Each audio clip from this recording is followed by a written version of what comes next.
ओडिशार मंत्रिमंडल नंबर 1 ओडिशार गृह और नगर उन्नयन मंत्री नाम श्रीमती उषा देवी। नंबर 2 ओडिशार आईन मंत्री नाम श्रीजुक्त जगन्नाथ सारक। नंबर 3 ओडिशार स्वास्थ्य मंत्री नाम श्रीजुक्त निरंजन पूजारी। नंबर 4 ओडिशार जलसेचन और वाणिज्य मंत्री नाम श्रीमती टुकुनी साहू। नंबर 4 शैला। नंबर 5 ओडिशार ग्राम्य उन्नयन और दक्षता विकास मंत्री नाम कौन श्रीजुक्त प्रीतिरंजन घड़ाई।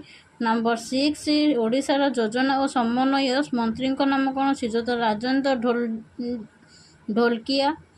नंबर 7 ओडिशार राजस्व और प्राकृतिक विपर्यय मंत्री नाम कौन श्रीमती प्रमिला मल्लिक।